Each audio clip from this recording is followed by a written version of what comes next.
Hey y'all, Stacy here. Thank you for joining me for my final review of my very first Scentsy candle.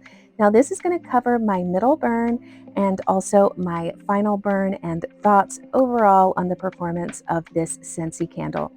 Now, as a quick reminder, I do use mostly 25 watt and up Scentsy warmers as I am a Scentsy consultant, and my warmers are on for about 15 hours a day.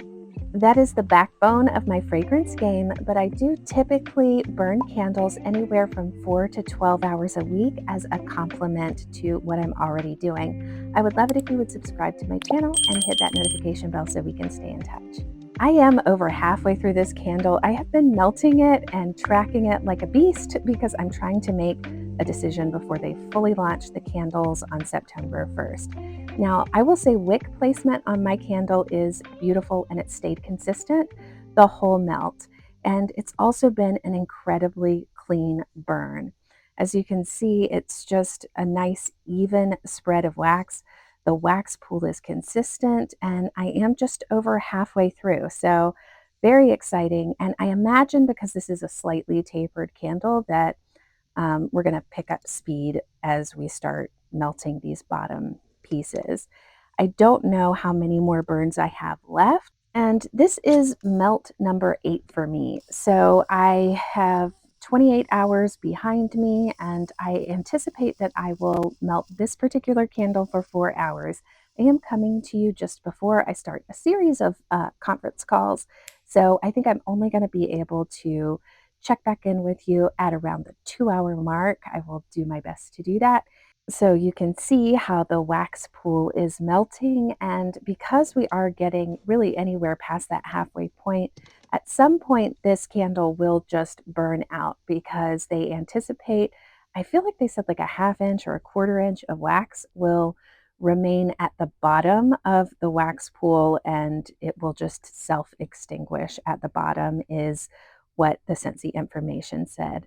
Oh my goodness, my my warmers are shining brighter than the candle. There it is. So there's the candle. I do love the frosted glass and how it helps to make this beautiful ambient glow with the candle itself.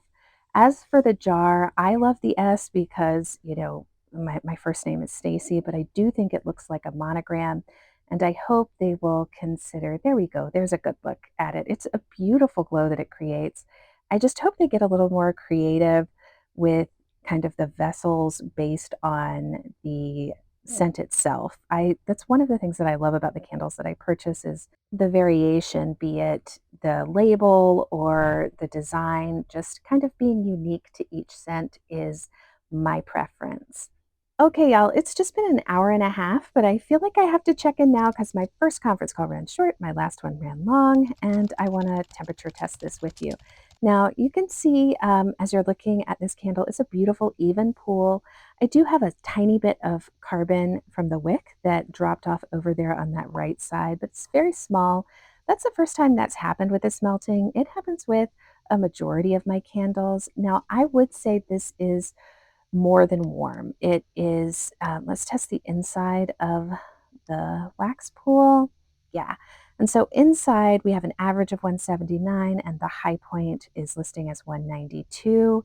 And that is warmer than when we did this during the first burn. And on the side, let's see if I'm just measuring the side wall, we're right at 134. And that's significantly warmer than it was, before we got below the halfway point. So I do think, at least in my experience with all candles, from the halfway point down, the vessel itself tends to get warmer. So that's just something to pay attention to and be aware of when you're thinking about candle safety. This is a very clean burning candle for me.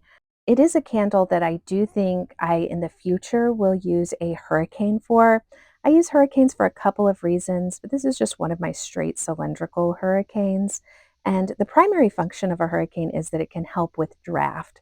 So there are several ways in which that can kind of help a candle, particularly if it's not been consistent. But I haven't used a hurricane for a single one of these melting sessions that I've done, and it's remained beautiful and consistent. So I don't think it actually needs it to help its performance in any way, because this is a beautifully performing candle for me. It is a nice clean candle. It's burning a nice even wax pool all the way down every time so far. The throw has been consistent. It's been either medium or medium light. But for me, I just find in my home, I like putting a hurricane around a candle for the sheer fact of creating kind of safe space around the candle. I don't know if that really actually does that. It just makes me feel better to put the candle in the hurricane. And I do feel like it may support throw. So I don't think it's supposed to. It's just supposed to control draft, but that's just my feeling and why I use hurricanes. But for this review, because I'm reviewing the candle as it comes, I didn't use a hurricane at all. But when I'm just melting for my own personal use, I probably 100% am. And so far, every time that I've melted this on its own, I get a nice medium throw that I can smell throughout the room. I've melted in my kitchen, my closed concept living, and in my office. You guys, I'm so excited. I finished this candle before September 1st. I have never melted a candle so fast, and I'm very ready not to be melting Camp Scentsy anymore for a while in my home. It was lovely, but I have never focused so intensely on a single candle for so long. But you can see here that it did self-extinguish. So I love that it's self-extinguished, and I guess that's a 1/4 inch of wax there. It's quite clear because it's such a clean burning candle. So we'll just have to see. I will put my schedule up here of my burn time. I got right at 45 hours of actual burn time. Now this, if you haven't seen, it's like my least popular video on this entire channel, but I use the water method to bring wax up from the bottom of my candles. So I'm basically putting warm but not hot water into this, and it will allow, when it cools, it'll allow the wax to rise to the top, and it just makes cleaning so much easier for me as a person who either recycles or reuses her candle jars. Now, you do need to choose very carefully what method you decide to use. This one just lifts that wax right up to the top. There are always risks when we are working with glass and water and wax, so do not take my recommendations. Listen to your own and do your own research, but this is just what I do, and I'm taking you along the journey. Anyway, I had the opportunity to melt this candle 13 distinct times, anywhere from 2 to 4 hours. I got really consistent performance, and once this cools, I'm going to come back and give you my final thoughts and performance review. And just like that, this candle, water and all, have cooled, and we have this fun little layer of wax on the top of the candle. This just never doesn't make me happy. Now, this is completely cool. I do mean very, very cool. I've waited a long time, made dinner, all sorts of stuff before I came back to this candle. You can see here, though, that we have the water line here where there's just like water encased at the bottom. And I do think there's a fair amount of fragrance oil in that water. And then the wax is on the top. Now, I will remind you what I'm going to do is I'm going to pop this top layer of wax off. I'm going to dry it. And then, because I'm me, and this is not something that I would recommend you do, but I am absolutely going to melt this wax in a warmer and see what kind of fragrance throw it gets, because I'm just interested. Now, let's just pop it really quickly. I do have a paper towel, and you can see I get this cute little sphere of wax. So it's so simple to do, but whoa, there's definitely a lot of fragrance oil in this water. You can also see there's these little beads here on the side. Those are little pieces of wax. That happens on a lot of my soy-based candles that I do this with, but they're going to be so easy to wipe off. It's like they're self-encased in little bubbles down the side, and they just wipe right out and don't leave as much residue. Now, I am pouring this off into a separate cup that I am then going to take outside to dump, because I don't want wax anywhere near my plumbing. That's really important for us to remember when it comes to even cleaning our warmer wax dishes and candles and everything. Wax plus plumbing is a no-no, so we've got to be very mindful of that. Now, while I am kind of examining this little sheet of wax, let's talk about my overall feelings and thoughts of the performance of this candle. If you are not someone who has watched my vendor or candle empties, you may not be aware that I do buy a broad range of candles and I love them. I layer them typically weekly. Now, I am putting those wax pieces into my Dragonfly Away warmer just to see if there's any wax left in them.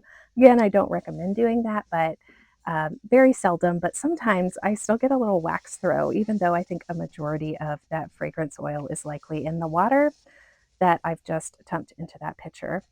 But I do melt a range of candles from what would be considered bargain candles all the way to some luxury candles. And so that is going to inform my rating scale on this particular candle's performance.